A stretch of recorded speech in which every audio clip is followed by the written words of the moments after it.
Hello မင်္ဂလာပါဒီဗီဒီယိုမှာဆိုရင်ကျွန်တော် self introduction video ကိုဘယ်လိုထိရောက်စွာပြောရမလဲဆိုတဲ့ဟာလေးကိုကျွန်တော်ပြောပြမှာဖြစ်ပါတယ်ဆိုတော့ပထမဆုံးကျွန်တော် self introduction video လို့ပြောတဲ့အခါမှာ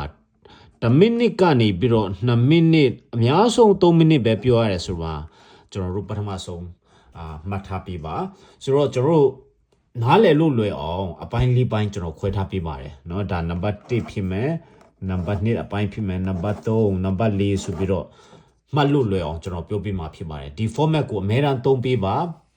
ပထမဆုံးအနေနဲ့ကဒီအစစ်မှာဆိုရင်ကျွန်တော်တို့ကိုယ့်ရဲ့အခြေခံ information ကိုပြောမှာဖြစ်ပါတယ်ဆိုတော့ boss hi boss ဆိုတာစင်ကာပူမှာကျွန်တော် boss ဆိုအများအားပြောလို့ရှိတယ်သူကတရုတ်လူမျိုးတွေများတော့သူက boss ဆိုတာနားလဲ hi sir တို့ဘာတို့ကသူတို့တိတ်မတုံးဘူးဆိုတော့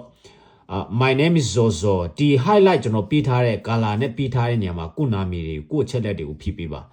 Zozo, you can call me Zo. I am 24 years old. I was born on February 1, 2000. My height is 165 cm. My weight is 150 pounds. I am from Myanmar. There are 5 people in my family. My fathers, my mothers, and 3 children, including me. My parents work as farmer. So, dear Cheleko,ဒီကိုတခြားအချက်လက်တွေထည့်ချင်လဲရတယ်ဒါပေမဲ့ဒီနေရာမှာတကယ် personal information ကိုအချက်လက် basic information ကိုပြောမှာဖြစ်ပါတယ်เนาะ bio data ဆိုတော့ဒုတိယအဆင့်မှာကျတော့second part ဆိုပြီးတော့နင်တို့တော့မပြောနဲ့ဒါနားလည်လို့လေအောင်ကျွန်တော်ခွဲထားပေးတာပဲဆိုတော့ဒါပြီးလို့ရှိရင်hi boss ပြန်ပြောလဲရတယ်မပြောလဲရတယ် and I finished my high school in 2010 or တချို့ကြတော့လဲ boy degree ရတာဖြစ်လိုက်မယ်ဆိုတော့ဒီဒုတိယပိုင်းမှာက education ပိုင်းကိုပြောပြပါဟုတ်ပြီနော် education ကိုပြောပြပါနောက်ပြီးလို့ရှိရင်ပြီးသွားလို့ရှိရင်တော့ number 3ကတော့တကယ်အရေးကြီးပိုင်းဖြစ်ပါတယ်ဆိုတော့ကိုယ့်ရဲ့ CV နဲ့ကိုက်ညီအောင်ဒီနေရာမှာပြောမှာဖြစ်ပါတယ်ကိုယ့် CV မှာကိုဘာရေးထားလဲ reality နဲ့ CV နဲ့မတူဘူးဆိုရင် CV ကိုအဓိကဒီနေရာမှာပြောမှာဖြစ်ပါတယ်ကိုယ့် CV နဲ့ကိုက်ညီအောင် self introduction ပြောရတယ်ဆိုမှာအမေရာမှတ်ထားပါ so regarding my professional work experience တခါတလေကျရင် boss ခဏပြောရင်လည်းမမှားပါဘူးဒီကျွန်တော်အာရှသားတွေကျတော့ hi boss ကိုခေါ်တာကဘယ်လိုပဲဖြစ်ဖြစ်ပို့ပြီးတော့နဝင်ချိုးတယ်လीเนาะဆိုတော့ဒီနေရာမှာ hi boss regarding and boss my regarding my work experience over the past 3 years 4 year ဖြစ်မယ်5 year ဖြစ်မယ်ကိုယ့် personal နဲ့ကိုယ့်ရဲ့ data နဲ့ကိုက်အောင်ပြောပြပါ I have worked as kitchen helper ဒီနေရာမှာ waiter လည်းဖြစ်နေ waitress လည်းဖြစ်နေတယ် for a company called Lucky Restaurant ဒီနေရာမှာကကျွန်တော်ဒါလေးကိုတက်ထည့်လိုက်တာဆိုတော့ကိုလုပ်တဲ့စားတော့ဆိုင်ကိုလုပ်တဲ့ company ကိုပြောပြပါ so the locations of the company is in Yangon or Myanmar ပေါ့ so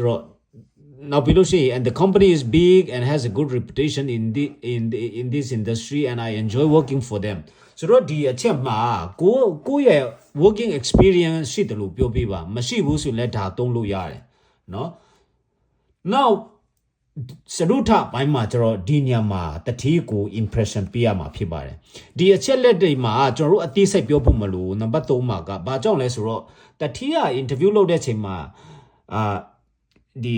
CV ကိုသူ့မှာကင်ထားမှာဖြစ်ပါတယ်လက်ထဲမှာသူ့မှာ CV ကင်ထားတယ်ဆိုတော့ဒီ CV မှာသူကအကုန်သိပေးတာအသေးစိတ်ဒါပေမဲ့ self introduction video မှာကဒီတကယ် impression ပေးဖို့ပါပဲ။အော်ကျွန်တော်ကဒီအလုံးနဲ့ကိုက်ညီပါတယ်ကျွန်မကိုလက်ခံပေးပါဆိုတော့ impression ပေးဖို့ပါပဲ။ဟုတ်ပြီနော်။ဒီစရုထပိုင်းကိုကျွန်တော်ကြည့်အောင်။ဆိုတော့ဒီမှာအကျန်းဖြင်းသူတိလိုက်ပြီးကဲကိုက်ညီတယ်ကျွန်တော်တို့ခေါ်ချင်တဲ့ position နဲ့ဒီလိုကကိုက်ညီတယ်ဆိုပြီးတော့သူအမှတတ်မှတ်ချက်ပြီးပြီ။ဆိုတော့ဒီအချက်မှာကကျွန်တော်တို့ impression ပေးရမှာဖြစ်ပါတယ်။အော်ဒီနေရာမှာတစ်ခါပြီးသွားပြီဒီနေရာမှာကျတော့အလုံးနဲ့မဆိုင်တဲ့ဒါကိုတခါရဲ့အပြည့်အဝသုံးလို့ရတယ်ကျွန်တော်ရေးထားတဲ့ဟာကဒီမှာကြည့်အောင် boss my purpose to come and work in Singapore is to simply support my family I always work hard and I can do this job well I have work experiences and I have confidence to work in Singapore I know in Singapore I will have to work for 12 hours per day and I can do this no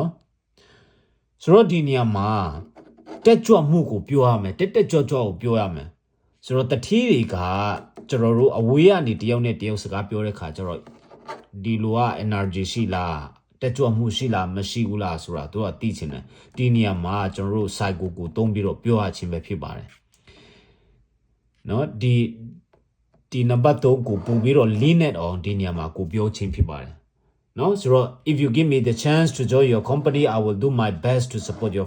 your business ဆိုပြီးတော့ဒီနေရာမှာပြော thank you boss ဆိုပြီးတော့နောက်ဆုံးမှာပြောမှာဖြစ်ပါတယ်ဆိုတော့ဒါကအကျန်းဖြစ်ပေါ့နော်တုံးလို့ရပါတယ်တုံးလို့ရတဲ့အခြေခံ interview ဖြစ်မဲ့သူတွေဒီနေရာမှာကိုနာမီကိုထည့်ပါချက်လက်တွေပြန်ပြီးတော့ကို data နဲ့ကိုက်ညီအောင်ပြောဖို့ပါပဲဆိုတော့အားလုံးနားလည်နိုင်ပါစေတကယ်လို့သိချင်တယ်ထပ်ပြီးတော့မေးချင်တာရှိမယ်ဆိုရင်ကျွန်တော် Zoom meeting မှာအများအားရှိပါတယ်ကျွန်တော်လာမေးပြပါဟုတ်ပြီเนาะကျေးဇူးအများကြီးတင်ပါတယ်